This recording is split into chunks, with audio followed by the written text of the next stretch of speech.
hati yang kembali bersemi. Selamat datang di kanal Kisah Selamanya. Kami mengundang Anda untuk menonton video dengan cerita orisinal terbaru dari kami. Pagi dimulai seperti biasa, dengan ketergesa-gesaan dan keributan. Ratih selalu menunda-nunda segalanya hingga detik terakhir. Setelah alarm ponsel berbunyi, rasanya enggan sekali membuka mata. Setiap kali ia berjanji pada dirinya sendiri akan berhenti dari pekerjaannya, tetapi ia tetap bangun, dengan susah payah membuka kelopak matanya, mencuci muka, dan menggosok gigi. Apakah pekerjaan ini pantas menerima siksaan neraka seperti ini setiap pagi, apalagi dengan gaji yang pas-pasan? Ratih menghela napas dan mematikan keran air. Siapa yang bisa disalahkan? Ia sendiri yang memilih profesi sebagai perawat. Ia sudah sering berpikir untuk beralih profesi, menjadi apa saja, tidak penting. Mungkin jadi seorang programmer, katanya, para ahli IT mendapat penghasilan yang lumayan. Ia bisa membayar cicilan KPR tanpa kesulitan, dan mereka bisa hidup nyaman bersama Yulia. Tidak perlu menahan diri dari keinginan apapun, tidak hidup dari gaji ke gaji. Ia menatap dirinya di cermin dan tersenyum masam. Ya ampun, jadi ahli IT, gumamnya. Putrinya sudah sibuk di dapur. Roti lapis keju sedang dipanggang di atas teflon. "Oh, ibu sudah bangun?" seru Yulia dengan riang saat Ratih muncul di ambang pintu. "Aku belum selesai siapin sarapannya." "Sayangku, matahariku," Ratih tersenyum. "Tidak apa-apa nak. Biar ibu saja." "Kalau begitu, aku mau menata rambutku dulu," sahut Yulia gembira. "Aku ingin tampil cantik ke sekolah. Maksudku ke rumah sakit." Yulia biasanya bangun dengan susah payah seperti Ratih saat harus pergi kerja. Tapi sekarang ia melompat dari tempat tidur pagi-pagi buta. Apakah ia begitu ingin ke rumah sakit? Ratih sudah beberapa kali membawa putrinya ke tempat kerja saat tidak ada yang bisa menjaganya. Ibunya bersikeras bahwa Yulia sudah cukup besar untuk ditinggal sendirian di rumah, bahwa ia sudah mandiri. Tapi Ratih tetap khawatir. Putrinya baru saja masuk kelas 1 SD, kemandirian apa yang bisa diharapkan? Konyol sekali membicarakannya. Yulia kembali dengan rambut yang diikat kucir kuda tinggi. Di sampingnya tersemat hiasan mawar besar berkilauan yang dibalut kain tile tipis berhias manik-manik besar. Putrinya berputar dengan bangga di depan Ratih. "Gimana Bu? Cantik kan?" "Cantik sekali," puji Ratih sambil mengangkat teko dari kompor dan menuangkan kopi ke dalam cangkir. Uap putih tipis mengepul, menggelitik hidungnya. "Aku akan pakai gaun biru dengan renda," celoteh Yulia, "dan aku akan bantu ibu di tempat kerja." Di luar, hujan gerimis turun, Ratih menggerutu pelan. Ia mengambil payung, dan mereka berjalan ke halte bus Transjakarta di atas trotoar basah yang berkilauan. Yulia terus mengoceh tanpa henti, suasana hatinya sama sekali tidak terpengaruh oleh cuaca yang mendung dan muram. Ketika mereka sampai di halte, bus yang mereka tuju pun tiba. Ratih menggandeng tangan putrinya, dan saat itu, ponsel di dalam tasnya bergetar. "Siapa lagi ini?" pikir Ratih kesal.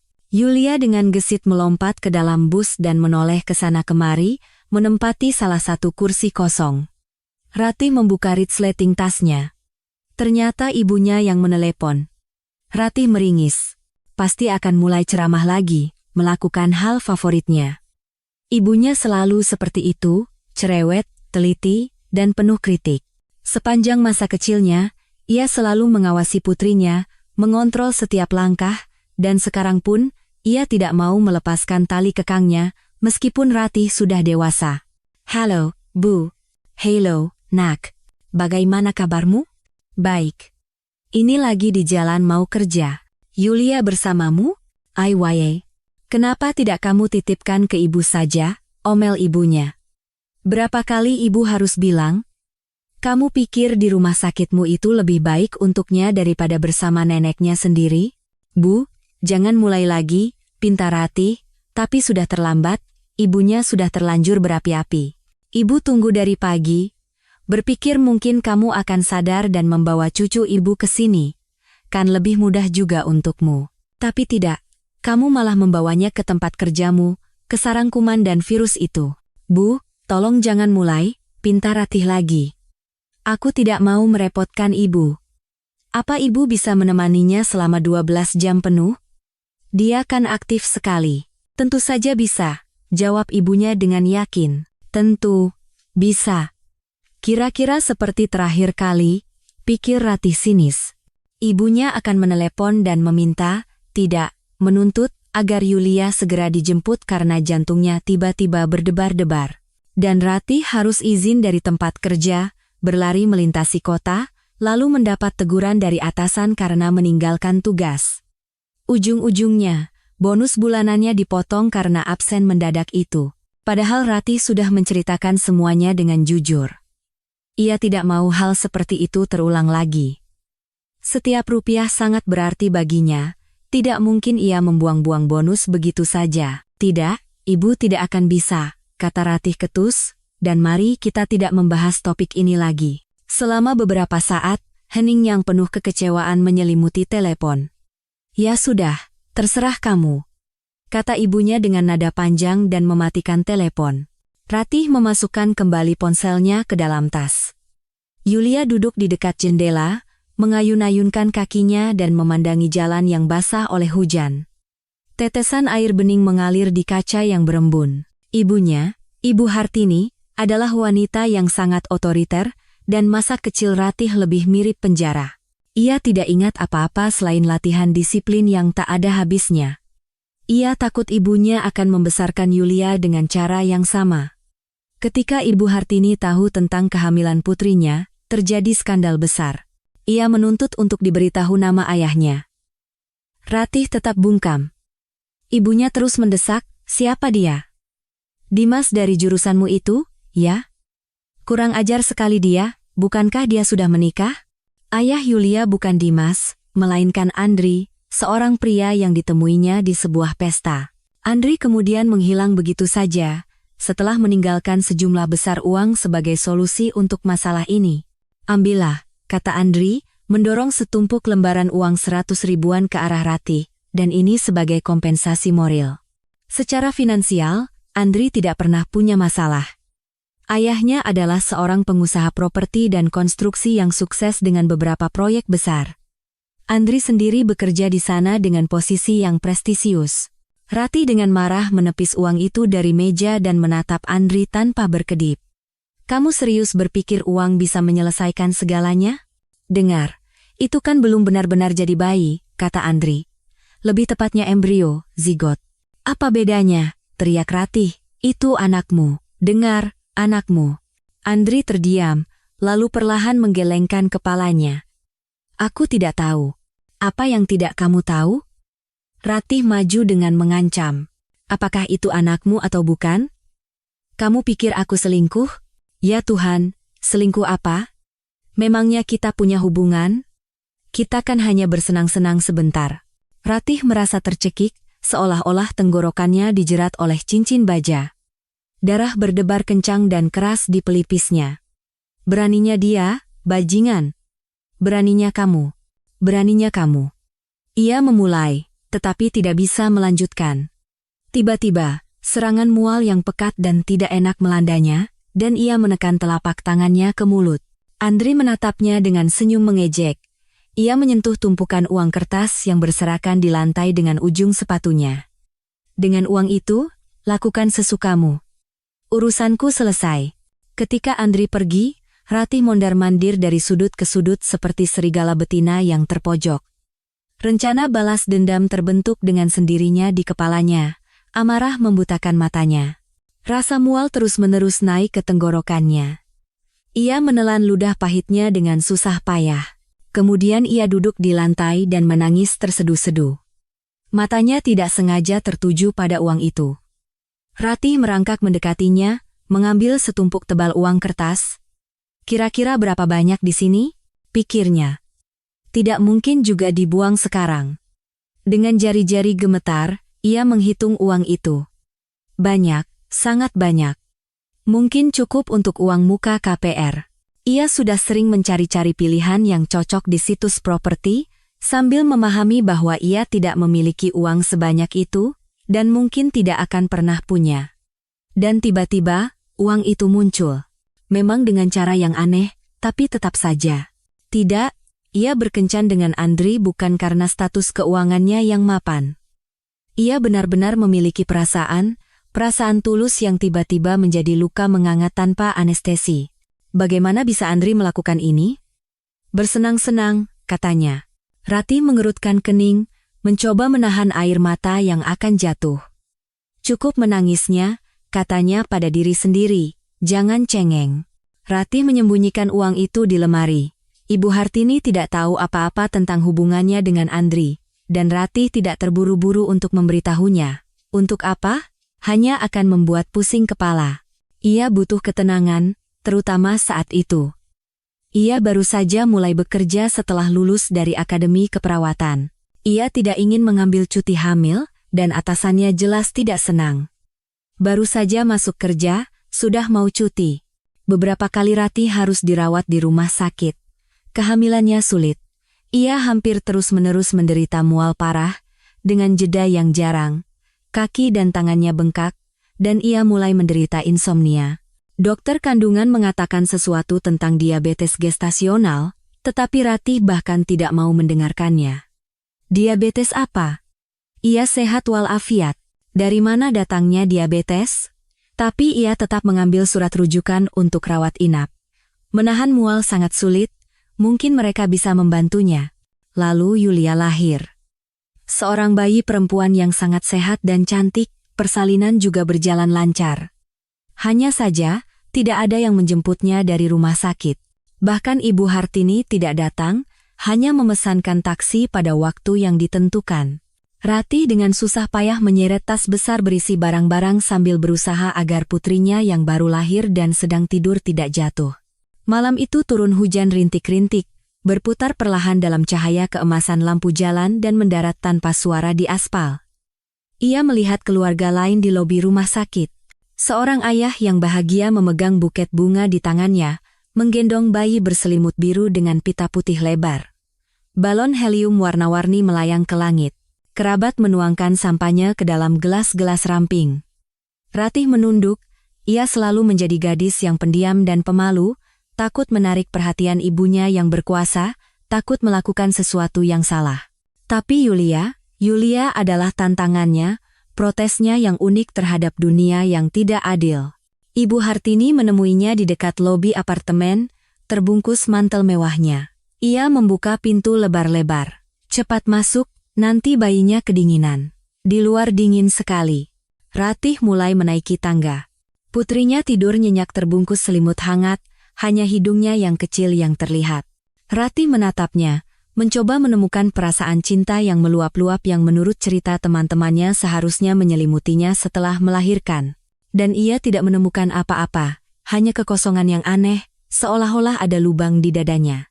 Sejarah berulang kembali, kata Ibu Hartini pelan di belakangnya. Apa, Bu? Ratih tidak mengerti. Sejarah apa? Sejarah kelahiran seorang putri, jawab ibunya. Suaranya bergema di dinding lorong dan melompat menuruni anak tangga beton seperti bola karet anak-anak. Di mana ayahku? Tanya Ratih, bahkan mengejutkan dirinya sendiri. Di tempat yang sama dengan ayah Yulia, potong ibunya, entah di mana. Selanjutnya mereka menaiki tangga dalam diam. Beberapa bulan kemudian, Ratih menemukan apartemen yang cocok, sebuah unit 2 kamar tidur kecil di salah satu daerah pinggiran kota. Ia merasa beruntung. Unit itu didapat dengan harga yang relatif terjangkau, dan bank menyetujui KPR-nya tanpa banyak birokrasi, meskipun ia seorang ibu tunggal yang sedang cuti hamil. Sebagian biaya hunian dikompensasi oleh uang dari Andri, dan akhirnya Ratih tidak berutang terlalu banyak. Pembayaran cicilan dibagi selama 16 tahun, tapi ia berusaha untuk tidak berkecil hati. Lagi pula, tidak semua orang beruntung bisa pindah ke apartemen sendiri di usia 24 tahun. Ia membayar cicilannya dengan disiplin. Ibunya, yang mengejutkan, juga kadang-kadang membantunya dengan sejumlah besar uang, dan ia terus bertanya siapa ayah Yulia. Awalnya Ratih mengelak, lalu ia tidak tahan dan membentak, "Ibu tidak kenal dia." "Pasti Dimas dari kampusmu itu," lanjut Ibu Hartini seolah tidak mendengar kata-kata putrinya. "Dasar bajingan. Bukankah dia sudah menikah?" "Sudah kubilang, ibu tidak kenal dia," ulang Ratih. Kami hanya pacaran selama setengah tahun. Dia meninggalkanmu saat hamil? Ibunya menggelengkan kepala. Hebat sekali, tidak bisa berkata-kata lagi. Dia tidak tahu, sahut Ratih lelah. Ia tidak ingin berdebat. Ia sudah merasa sangat lelah, terkuras. Meskipun putrinya relatif tenang, malam-malam tanpa tidur dan menyusui yang sangat sulit telah memberikan dampaknya. Tubuhnya hampir terus-menerus sakit. Siapa sangka cuti melahirkan akan menjadi pekerjaan seberat ini. Ketika Yulia berusia 1 tahun, Ratih mulai mencari penitipan anak. Ia harus membayar ekstra kepada kepala sekolah, tetapi ia senang. Ia bisa kembali bekerja. Uang sangat dibutuhkan. Sebagian besar dari penghasilannya, yang sudah sedikit itu habis untuk membayar cicilan KPR.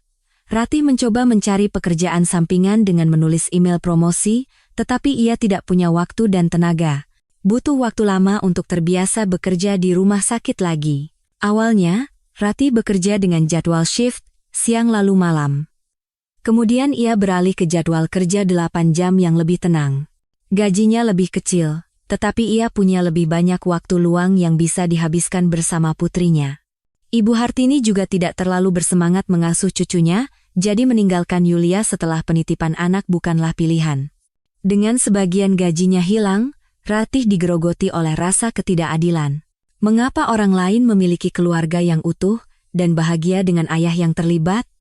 Mengapa nenek-nenek lain menganggap sebagai kebahagiaan bisa menjaga cucu mereka, sementara Ibu Hartini hanya menghindar? Sebenarnya, ini salahnya sendiri.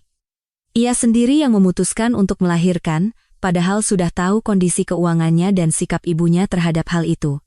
Tidak ada gunanya mengeluh dan merengek sekarang. Ia harus bisa mengatasi situasi ini, dan ia akan berhasil, Ratih yakin. Cepat atau lambat, hari yang cerah akan datang untuknya. Ibu Hartini mulai menunjukkan minat pada Yulia hanya ketika ia mulai berbicara pada usia 2,5 tahun. Beberapa kali Ratih bahkan memberanikan diri meninggalkan putrinya bersama ibunya, tetapi setelah beberapa keluhan tentang tingkah Yulia yang terlalu aktif, ia menghentikan gagasan itu. Lebih baik membawa putrinya ke tempat kerja daripada mendengarkan ceramah tentang pengasuhan yang benar. Dan Ibu Hartini sangat pandai dan suka menceramahi. Karakternya semakin buruk seiring bertambahnya usia, menjadi lebih kritis dan suka mengomel. Ratih berusaha mengurangi interaksi dengannya seminimal mungkin. Dan sekarang ibunya menelepon lagi, pagi-pagi sekali. Ratih mengertakkan gigi karena kesal. Bagaimana ia bisa menjelaskan posisinya jika ibunya tidak mau mendengarkan, tidak tahu cara melakukannya, jika ia hanya mengakui pendapatnya sendiri yang benar? Pikiran untuk berbicara terus terang dengan ibunya, untuk mengklarifikasi beberapa hal, muncul lagi di benaknya. Tapi Ratih segera menepisnya dengan desahan. Tidak. Sudah berapa kali ia mencoba dan gagal? Di rumah sakit, ia menyuruh putrinya duduk di ruang perawat, memberinya ponsel. Kamu boleh main game atau baca sesuatu di internet, katanya. Ibu akan sibuk selama beberapa jam ke depan. Usahakan jangan ganggu ibu, ya? Yulia mengangguk, dan Ratih, setelah mencium puncak kepalanya, keluar ke koridor. Seiring waktu, cinta untuk putrinya akhirnya datang. Tidak ada lagi kekosongan yang mengerikan di dadanya. Dan melihat ke belakang, Ratih menyadari, saat itu ia hanya tenggelam dalam apati. Dunia terasa abu-abu, kusam, tanpa sukacita. Dan perasaan menindas ini seolah tak ada habisnya. Ia hidup seolah-olah karena kebiasaan, didorong hanya oleh kewajiban untuk merawat bayinya yang baru lahir, tetapi sudah sulit membedakan antara siang dan malam. Tidur singkat, makan cepat dada ayam rebus hambar dengan nasi merah, menyusui lagi, jalan-jalan dengan kereta dorong, popok semua ini berulang dalam siklus tak berujung, dan tidak ada lagi yang lain dalam hidupnya. Tapi perlahan-lahan, segalanya kembali normal, dan semangat Ratih kembali. Yulia membawa pulang nilai bagus dari sekolah, bercerita tentang anak laki-laki yang disukainya, bermain dengan teman-temannya, menjahit pakaian lucu dan aneh untuk bonekanya. Ia suka membaca buku, terutama tertarik pada sejarah dunia kuno dan luar angkasa. Ke rumah sakit, ia juga membawa buku favoritnya, Legenda dan Mitos Yunani Kuno, sebuah buku saku kecil dengan sampul keras mengkilap. Ia menemukannya di rumah di tempat yang sama sekali tidak terduga, di antara tumpukan kertas-kertas tua dengan angka-angka tagihan dan kwitansi. Mengapa Yulia mengobrak-abrik tempat itu? Ia sudah tidak ingat lagi, tapi buku itu dengan cepat menjadi favoritnya. Ia selalu membawanya kemana-mana dan membacanya di setiap menit luang. Kisah hidup para dewa di Olympus lebih menarik daripada dongeng atau novel manapun. Yulia membayangkan mereka sebagai patung-patung indah yang hidup, yang memancarkan cahaya keemasan ilahi. Ia berfantasi bahwa ia adalah Artemis sang pemburu, atau Athena Pallas yang gagah berani dengan pedang tajamnya, atau Persephone yang sedih terkurung di kerajaan Hades. Duduk di ruang perawat menjadi membosankan, dan Yulia memutuskan untuk berjalan-jalan di koridor. Ibunya tidak akan datang setidaknya selama 2 jam ke depan, jadi tidak apa-apa jika ia pergi sebentar. Lagi pula ia tidak akan melakukan hal yang aneh-aneh, hanya berjalan mondar-mandir dan melihat-lihat. Sambil membawa buku favoritnya, ia membuka pintu sedikit dan dengan hati-hati mengamati situasi. Di koridor, orang-orang berjas putih, staf medis, berlalu lalang. Kadang-kadang pasien juga muncul. 2 perawat mendorong brangkar kosong melewati ruang perawat, menuju lift. Yulia diam-diam menyelinap keluar dari pintu seperti bayangan. Tidak ada yang memperhatikannya, semua orang sibuk dengan urusan masing-masing. Ia duduk sebentar di ambang jendela lebar di ujung koridor, memandang ke bawah. Tetesan hujan mengetuk-ngetuk kaca dengan cepat dan berirama, dan Yulia mengikuti dengan matanya bagaimana mereka meluncur ke bawah, meninggalkan jejak berkelok-kelok. Tapi tak lama kemudian, kegiatan itu pun membosankan. Yulia berjalan di sepanjang koridor, mengintip ke dalam pintu-pintu yang sedikit terbuka. Di balik salah satunya ada gudang berisi kotak-kotak.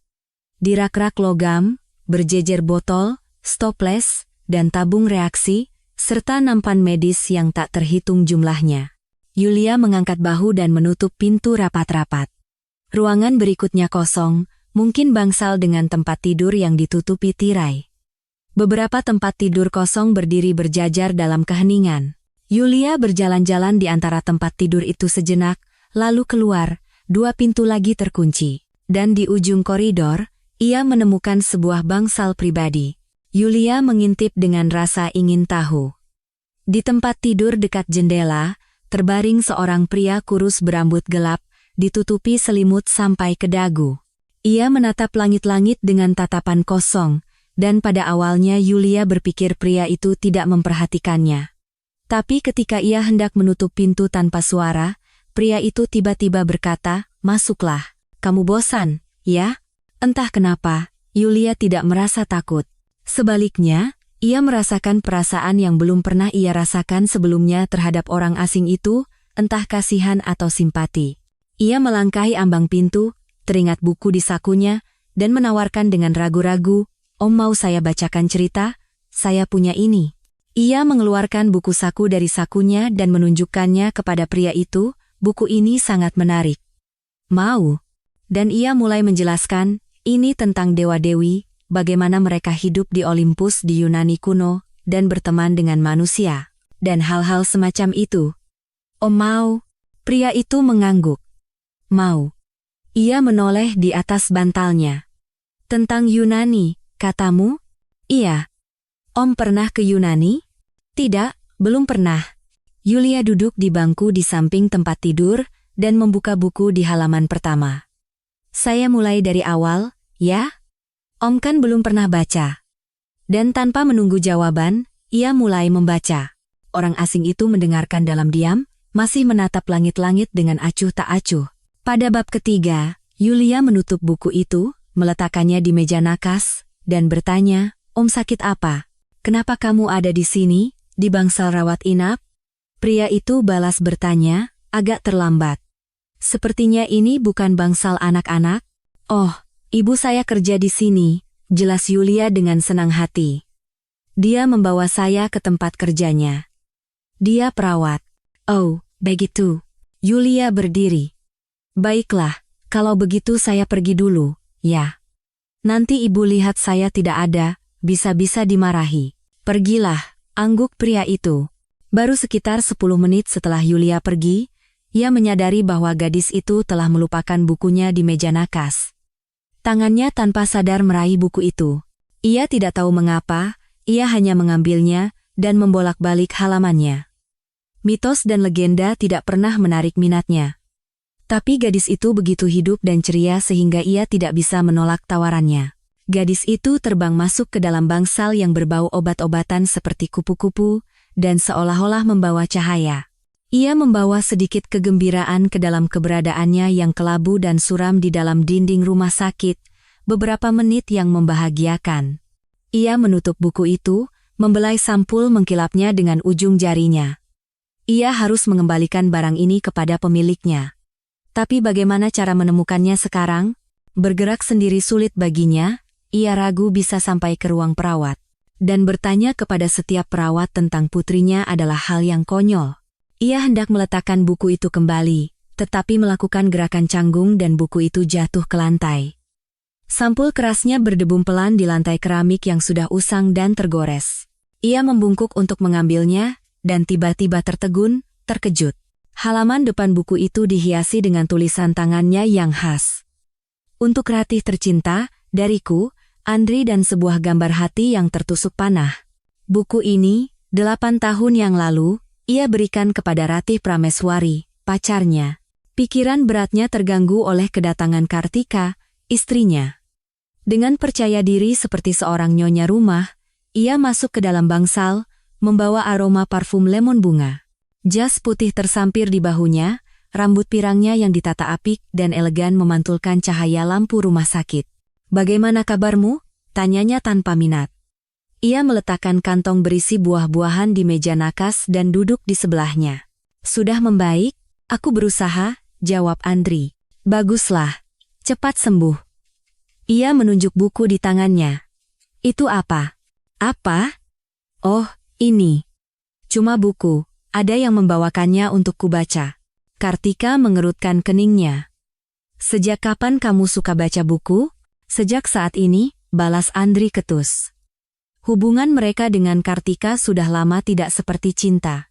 4 tahun pernikahan hanya menghasilkan pertengkaran tanpa akhir, skandal yang meledak-ledak, dan saling menyalahkan. Ia cemburu, sementara Kartika membenci pekerjaannya dan menuntut lebih banyak waktu darinya. Dan Andri tidak bisa percaya bahwa gadis ceria dan tenang yang pernah dinikahinya tiba-tiba berubah menjadi harimau betina yang pendendam. Tidak ada pembicaraan tentang anak. Pada akhirnya, sampai pada titik di mana Kartika tidak puas dengan apapun yang Andri lakukan, Andri membalasnya, dan pertengkaran terus berlanjut. Tapi ia tidak mau bercerai. Ia merasa masih mencintainya, sangat ingin mengembalikan kehidupan mereka seperti semula. Mereka tidak pernah sempat berbicara dari hati ke hati.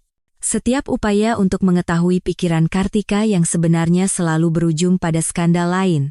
"Sudahlah," kata Kartika dengan nada damai. "Aku datang ke sini bukan untuk bertengkar, Andri, tapi untuk bicara." "Tentang apa? Bukankah kita sudah membahas semuanya?" Kartika menghela napas. "Jangan kekanak-kanakan, kumohon." Ia mengeluarkan cermin lipat kecil dari tasnya dan dengan hati-hati merapikan lipstiknya dengan ujung jari. "Kamu tahu kan, waktumu tidak banyak lagi." Andri diam-diam menatapnya dengan tajam. Suami terbaring di ranjang rumah sakit, baru saja menjalani operasi besar, sementara istrinya berdandan menor, berpakaian necis. Pakaian dan kosmetik Kartika semuanya mahal, tentu saja atas biaya Andri. Untuk berbelanja, ia hanya mau ke Eropa, Milan, Paris, Roma. Ia tidak mau mengakui desainer dalam negeri. Ia hanya dilayani oleh penata gaya dan ahli kecantikan termahal. "Aku benar-benar tidak mengerti apa yang kamu lakukan di rumah sakit kumuh ini," cibirnya, menutup cerminnya dan memasukkannya kembali ke tas. "Apa tidak ada klinik yang lebih baik?" "Yah, kamu kan tidak mencarikannya," balas Andri. "Dan tahu sendiri, agak sulit bagiku untuk melakukannya." "Sudah, kubilang jangan mulai." Kartika mengangkat tangannya. "Aku tidak mau bertengkar sekarang." "Bagaimana perasaanmu? Memangnya kamu peduli?" Andri bertanya dengan nada sarkasme yang dibuat-buat. "Bayangkan saja, aku peduli." "Baiklah, aku akan carikan klinik. Maaf aku tidak bisa melompat dan mencium kakimu sebagai tanda terima kasih." Andri memalingkan wajahnya. Mungkin sebaiknya kamu pergi saja. Kamu hanya merusak suasana hati. Aku butuh hal positif. Denganmu tidak mungkin bisa bicara normal. Oh, kamu baru sadar, ya. Kita memang sudah lama tidak bicara normal. Ia menyembunyikan buku itu di bawah bantal, dengan susah payah membalikkan badan ke samping, dan menutup matanya, menunjukkan dengan seluruh sikapnya bahwa ia akan tidur, meskipun ia sama sekali tidak mengantuk. Kartika bangkit. Aku akan menghubungimu kalau sudah menemukan sesuatu yang cocok. Jangan repot-repot. Aku akan datang lagi besok. Hak sepatunya berketuk pelan, kunci pintu berbunyi pelan. Andri membuka sebelah matanya. Bangsal itu kosong.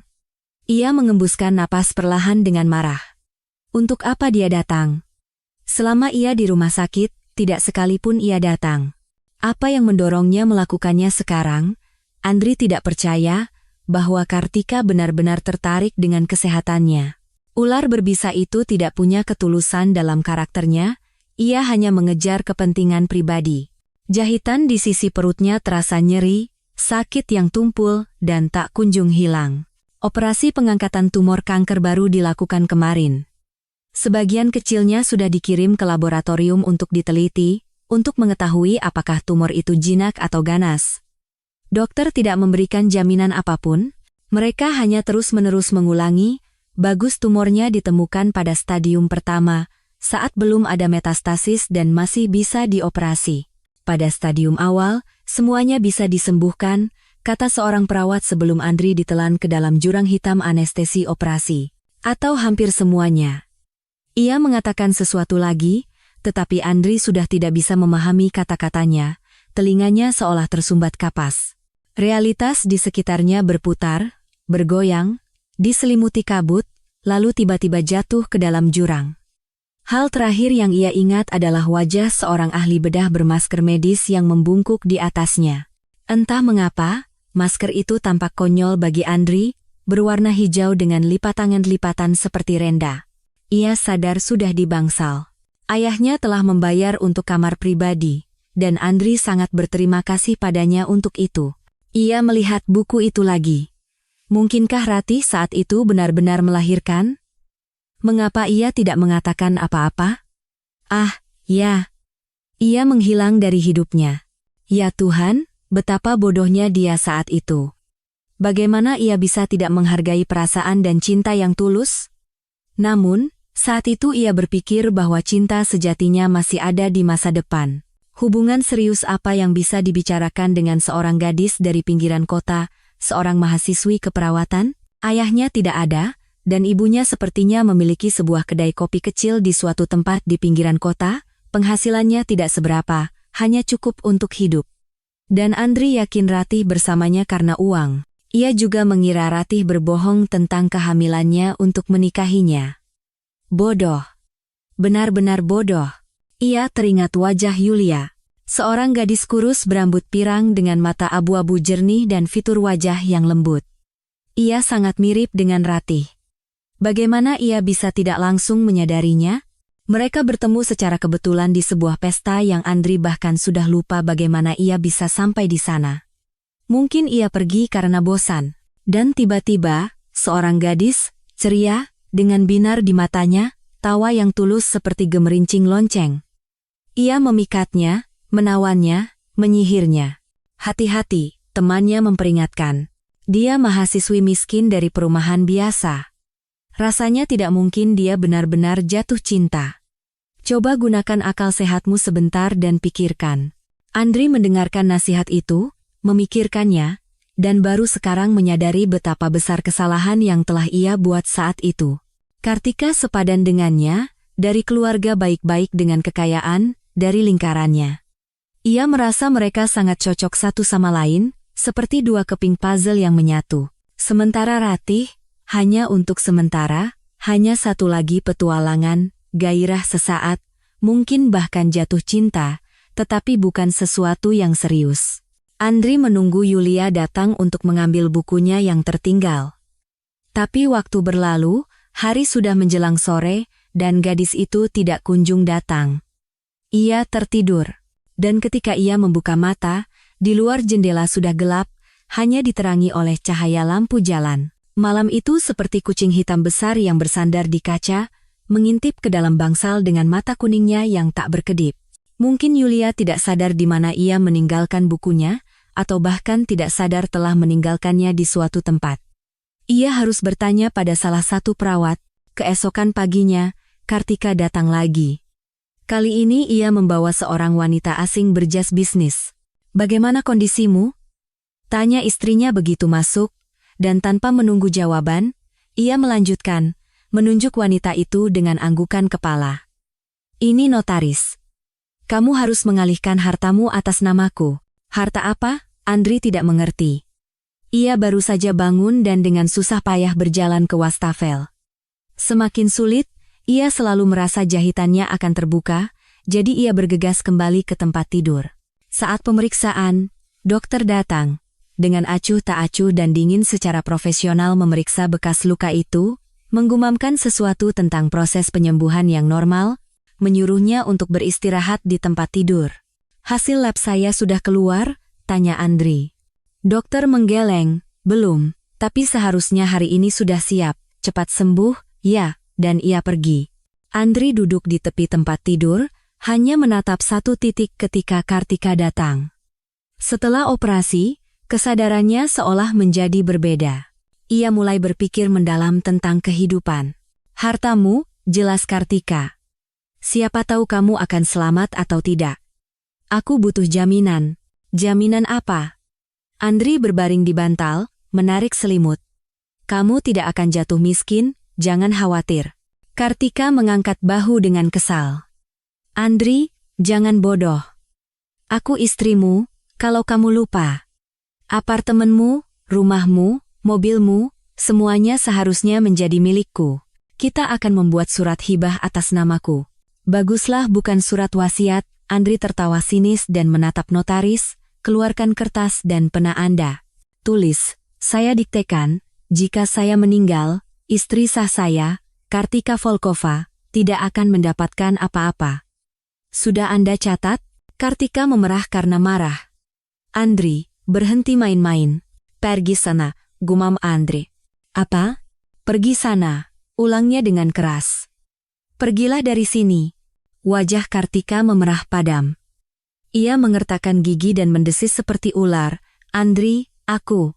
Tapi ia tidak membiarkannya selesai. "Lebih baik panggil pengacaramu. Aku akan mengajukan gugatan cerai." "Kamu ini siapa sebenarnya?" Ia mengangkat tubuhnya dengan siku. "Hanya seorang wanita yang dengan bodohnya kunikahi." "Maaf, waktu itu aku sedang tidak waras." Kartika melompat. "Sudah, aku tidak mau mendengarkan ini lagi." Ia berjalan ke pintu, membukanya dengan sentakan, dan berbalik. "Aku sarankan kamu berpikir baik-baik. Karena saat bercerai, aku akan menuntut semuanya darimu." "Kamu mengaci?" Andri melambaikan tangannya. Notaris itu menyusul Kartika. Andri sangat ingin meludahi mereka, dan ia melakukannya dengan senang hati dan rasa puas yang mendalam, lalu tertawa seperti anak kecil atas perbuatannya sendiri. Cukup sudah. Mereka dan Kartika adalah orang asing. Dan kesalahan ini, pernikahan yang terdaftar ini, harus diperbaiki. Begitu ia keluar dari rumah sakit, ia akan mengajukan gugatan cerai. Ponselnya berbunyi, ada pesan masuk. "Kamu masih berharap, ya?" Tulis Kartika. "Sadar dirilah." "Aku sudah sadar," jawab Andri keras-keras. "Aku akhirnya sadar, setelah bertahun-tahun lupa diri." Hasil analisis datang keesokan harinya. Tumornya ternyata jinak. Prognosis untuk pemulihan total sangat baik. Dokter tidak memberikan harapan palsu, menyuruhnya untuk melakukan kontrol rutin untuk menghindari kekambuhan. Ia menulis sesuatu di rekam medis. "Jahitannya juga sembuh dengan baik, jadi, mungkin saya bisa memulangkan Anda dalam seminggu atau 1,5 minggu lagi. Anda mau pulang?" "Mau," angguk Andri. "Dok, apa ada perawat bernama Ratih Prameswari yang bekerja di sini?" "Ratih Prameswari?" "Ada," jawab dokter. "Kenalan Anda?" "Bukan sekadar kenalan. Bisakah Anda memanggilnya?" Dokter itu bangkit dari bangku. Hari di rumah sakit yang panjang dan membosankan kembali terbentang. Beberapa kali ayahnya menelepon, menanyakan kesehatan dan kondisinya. Andri dengan gembira menceritakan berita terbaru, menambahkan, "Aku juga mau cerai dengan Kartika." "Kenapa?" Ayahnya terkejut. "Kalian kan pasangan yang serasi." "Ya, tapi keserasian itu hanya di permukaan. Dia serakah dan picik. Dia membawa notaris, menginginkan uang, berharap aku mati." "Wah," gumam ayahnya, "parah juga." Andri terus menunggu Ratih, mendengarkan langkah kaki di koridor, merasakan jantungnya berdebar kencang, meskipun ia sendiri tidak tahu apa yang akan dikatakannya. Apakah ia akan bertanya apakah gadis kecil dengan buku itu adalah putrinya? Mengakui bahwa ia telah membuat kesalahan, dan apa yang akan Ratih lakukan? Mungkin ia akan diam, mencibir dengan jijik, atau pergi. Andri tenggelam dalam jurang keputusasaan dan ketakutan, lalu dengan tidak sabar menunggu pertemuan dengan kekasih lamanya. Ratih datang di pagi hari. Pintu bangsalnya sedikit terbuka. Ia ragu-ragu melangkahi ambang pintu dan berhenti, menatapnya dengan tatapan menunggu. Wajah Ratih sangat berbeda dengan Kartika. Seperti langit dan bumi, air dan api. Yang satu sederhana dan lembut seperti bunga liar, yang lain mewah, mawar yang mahal. "Lama tidak bertemu," kata Ratih. "Aiwaya." Mereka kembali terdiam. Ratih mendekati jendela, membuka tirai. Bintik-bintik cerah matahari pagi jatuh di lantai. "Apa yang ingin kamu tanyakan?" "Tanya?" "Ya, aku ingin bertanya." Ia tergagap. Jantungnya serasa mau melompat dari dada. "Tentang waktu itu, kamu ingat?" Ia menatapnya dengan tatapan serius. "Aku ingat. Kamu marah padaku? Kamu memanggilku untuk meminta maaf?" "Jangan khawatir, aku sudah lama memaafkanmu." "Terima kasih. Tapi aku ingin bertanya hal lain. Apakah kamu melahirkan putri dariku?" Ratih tersentak, dengan gugup memasukkan tangannya ke dalam saku jasnya, mengambil beberapa langkah. "Anggap saja begitu." "Lalu kenapa?" "Dia datang ke sini. Membacakan buku untukku." Ini, Andri mengambil buku dari meja nakas dan menyerahkannya pada Ratih. "Berikan padanya." Ratih tersenyum tanpa keceriaan. "Hanya itu yang kamu inginkan?" Andri menjadi semakin cemas. Ia tidak tahu bagaimana harus mengatakan bahwa ia ingin bertemu dengan putrinya, dan mungkin memperbaiki hubungannya dengan Ratih. Kata-kata tidak mau keluar dari mulutnya, dan ia hanya diam menatapnya. Ratih berdiri di hadapannya, tangan di saku, dan diam. Dan keheningan itu sangat fasih. "Tidak, Ratih. Aku ingin bertemu dengan putriku." "Siapa namanya?" "Dia putriku, kan?" "Yulia." "Secara biologis, ya, putrimu. Secara kenyataan, tidak, dia hanya putriku. Kamu tidak menginginkan kelahirannya, kamu membayarku dengan uang." "Oh ya, terima kasih, kamu meninggalkan banyak uang, bahkan cukup untuk uang muka KPR. Kalian tinggal di apartemen KPR?" Andri memijat pelipisnya dengan jari. Ratih entah kenapa tidak mengatakan apa-apa. "Aku kan berpikir kamu mengarang kehamilan itu untuk apa?" seru Ratih. Matanya berbinar. "Untuk memeras uang darimu? Begitukah pendapatmu tentangku? Mengarang kehamilan?" "Ya. Dan tes positifnya aku gambar sendiri dengan spidol, dan dokternya aku suap.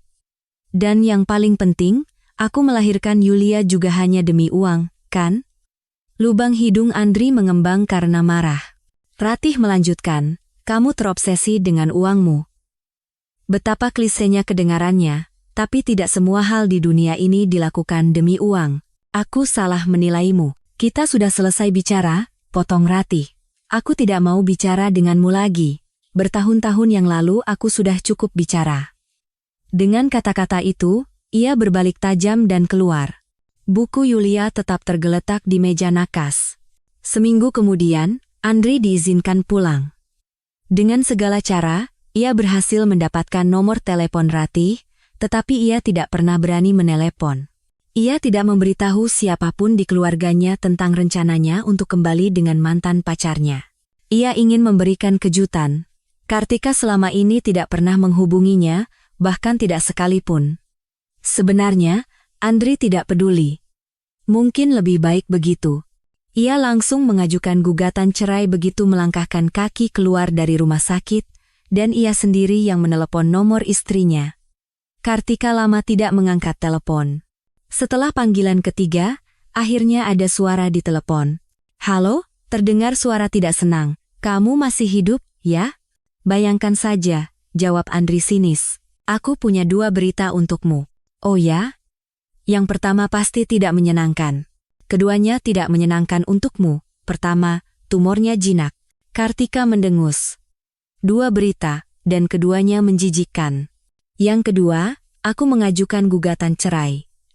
Mohon hadir di pengadilan." Ia tidak menceritakan tentang Ratih, tidak melihat gunanya. "Aku akan datang," kata Kartika dengan nada mengancam. "Tapi aku hanya akan memberikan perceraian dengan satu syarat, setidaknya setengah dari propertimu. Bermimpi saja tidak dilarang. Kamu hanya akan mengambil apa yang kamu bawa." Andri menekan tombol merah, memasukkan ponsel ke sakunya. Ia sangat ingin minum kopi, yang segar, harum, dan kental. Tapi dokter sangat tidak merekomendasikannya. Yah, terpaksa harus menunggu sampai diizinkan. Andri menatap langit. Tinggi, kosong seperti langit musim gugur. Langit itu muram, mengancam akan segera turun hujan. Tapi Andri tersenyum padanya. Ia bahagia. Ia merasa seolah-olah telah kembali hidup. Ia ingin terjun ke dalamnya, menyelam tanpa sisa. Ternyata, ia adalah seorang ayah. Dan itu begitu indah sehingga ia ingin berteriak. Ia berjalan cepat di sepanjang trotoar sempit, melewati jalan raya yang ramai. Ponsel di sakunya berdering, tetapi Andri tidak mau mengangkatnya, bahkan tidak mau melihat siapa yang menelepon. Nanti malah merusak suasana hati. Jahitan di sisinya masih terasa nyeri tumpul, dan Andri harus memperlambat langkahnya. Di rumah, ia mandi. Ya Tuhan, betapa ia merindukan kesenangan-kesenangan sederhana ini, kamar mandi sendiri, tempat tidur yang empuk dan nyaman, secangkir teh panas, dan tentu saja, keheningan. Keheningan tanpa derit langkah kaki, tanpa bau perban, yodium, dan obat-obatan, sungguh perasaan yang luar biasa dan tak terlukiskan. Senyumnya memudar dari wajahnya. Di rumah sakit itu, ada Ratih. Mungkin sebaiknya meneleponnya? Andri menggelengkan kepala. Ia sama sekali tidak yakin Ratih tidak akan menutup telepon. Ia teringat jawabannya atas pertanyaan apakah Yulia adalah putrinya, secara biologis, ya, putrimu. Ratih jelas tidak dalam suasana hati untuk berdamai. Tiba-tiba ia berpikir, karakternya telah berubah selama bertahun-tahun terakhir, dan berubah cukup drastis. Dulu, ia tidak akan pernah berpikir tentang pertanyaan menelepon atau tidak menelepon, datang atau tidak datang. Ia ingin, maka ia menelepon dan datang. Masa muda yang riang dan tanpa beban. Entah itu berkah atau kutukan. Akhirnya, Andri memutuskan, ia harus mencegat Ratih di dekat rumah sakit untuk berbicara sambil menatap matanya. Itu akan lebih baik daripada berkomunikasi melalui telepon. Ia masih tidak tahu bagaimana Ratih akan bereaksi terhadap kemunculannya. Ia tidak terlalu berharap pada kegembiraan, tetapi ia tetap bertekad untuk meyakinkannya. Meyakinkannya tentang apa? Andri berpikir bahwa hubungan mereka harus diperbaiki, bahwa hubungan itu layak untuk dimulai dari awal lagi. Diperkirakan cuaca cerah, seorang pembawa acara ramalan cuaca muda bersuara merdu dan lembut dari layar ponsel. Di beberapa tempat mungkin terjadi hujan dan badai, tetapi dalam beberapa hari langit akan kembali cerah. Ratih melihat keluar jendela. Memang, matahari bersinar cerah, bermain dengan pantulannya pada dedaunan yang menguning. Di tepi langit, awan-awan kecil berarak perlahan. Ratih lebih menyukai musim ini daripada musim lainnya, bahkan lebih dari musim panas yang ceria dan terang. Baginya, musim ini terasa misterius, puitis, dan sangat indah dalam balutan warna-warni kemerahan. Ia ingin berjalan tanpa henti di sepanjang jalan setapak taman tua yang tertutup daun-daun gugur, mengumpulkan buket merah dari daun-daun itu, dan tenggelam dalam kesedihan yang tenang dan termenung dengan nuansa nostalgia. Tapi ia harus bersiap-siap berangkat kerja. Yulia sudah pergi ke sekolah, menggendong ranselnya yang berat. Kenapa anak kelas 1 SD harus membawa begitu banyak buku pelajaran dan buku tulis, seolah-olah mereka menulis laporan ilmiah, bukan belajar huruf. Ratih menenggak sisa tehnya yang sudah dingin dalam satu tegukan besar, meletakkan cangkirnya di wastafel, dan pergi ke ruang depan. Pikirannya kembali ke Andri. Dari mana ia muncul? Bagaimana ia bisa berada di rumah sakit kota mereka yang sederhana? Dengan kemampuan finansialnya, ia bisa berobat di klinik swasta atau bahkan di luar negeri. Ratih mengenakan sepatu bot kulitnya. Resletingnya berdecit singkat 2 kali. Ia senang sekaligus tidak senang dengan kemunculan mendadak Andri dalam hidupnya. Di satu sisi, Yulia sering bertanya siapa ayahnya, bermimpi untuk bertemu dengannya. Di sisi lain, hak apa yang dimiliki Andri untuk menjadi ayahnya? Kalau dipikir-pikir, ia menolak Yulia bahkan sebelum Yulia lahir. Seperti yang dikatakan dalam film terkenal, kamu tidak begadang semalaman, tidak berlari ke penitipan anak di antara kuliah di institut. Ia ingin mendapatkan anak perempuan yang sudah besar, anak kelas 1 SD, matahari terasa hangat, membelai dengan sinarnya yang sudah lembut. Ratih menyipitkan mata karena senang, seperti kucing. Daun-daun kering berderak di bawah kakinya, dan ia berjalan tanpa berpikir, memandangi mereka. Ketika ia melihat Andri di bangsal, sesuatu di hatinya seolah bergerak. Sesuatu yang mirip dengan perasaan lama, tetapi langsung tertutup oleh rasa sakit hati. Ratih berpikir, seandainya tidak ada rasa sakit hati itu, apa yang akan ia rasakan? Tapi ia tidak bisa melihat jauh ke dalam jiwanya, ada sesuatu yang menghalangi, tidak mengizinkannya melakukannya. Di dekat pintu masuk rumah sakit, Andri tampak gelisah. Ratih tidak langsung melihatnya, baru ketika ia hampir mendekati pintu. Ia berhenti, menatapnya dengan bingung, berpakaian necis. Tidak akan ada yang menyangka beberapa hari yang lalu ia terbaring lemah, tidak bisa berjalan sendiri ke wastafel. Di tangannya ada buket mawar merah yang dibungkus kertas coklat. Andri menoleh ke kanan dan ke kiri. Kamu mau lihat Yulia, kan? Tanya Ratih tanpa menyapa. Andri tersentak, bebalik syiarannya. Senyum lebar menghiasi wajahnya. Ratih, serunya. Aku sedang menunggumu. Ya, aku tahu. Aku tanya, kamu mau lihat Yulia? Ia mengangguk. Ratih menggelengkan kepalanya dan menatap lurus ke matanya. Dan lagi-lagi perasaan aneh itu. Perasaan itu menusuk hatinya dengan lembut, berdebar di pelipisnya. Sinar matahari tenggelam di matanya, berkilauan dengan binar nakal. Sepertinya seiring bertambahnya usia, ia menjadi lebih tampan. Bibir yang terbentuk dengan jelas, hidung mancung yang lurus, fitur wajah yang maskulin, dan postur tubuhnya, mirip patung dewa Yunani kuno. Alam telah memberkatinya dengan penampilan yang luar biasa. Kenapa? Tanya Andri tanpa suara. Dan tiba-tiba ia ragu-ragu, dengan canggung menyodorkan buket itu padanya. Ini untukmu. Singkirkan. Kata Ratih melalui gigi yang terkatup. Segera singkirkan bungamu itu. Kenapa? Menurutku ini mawar yang indah. Itu sudah tidak mempan lagi padaku. Mereka saling menatap tanpa kata. Orang-orang berlalu lalang, pintu rumah sakit terbuka dan tertutup, mobil-mobil datang dan pergi. 2 perawat keluar dari pintu samping, mendorong kursi roda menuruni jalan landai. Andri mengikuti mereka dengan pandangannya, lalu dengan desahan menurunkan buketnya. Baiklah, terserah kamu. Aku harus kerja. Ratih melewatinya, menarik gagang pintu kayu yang besar. Ia berbalik dan menunjuk cincin kawin di jari Andri.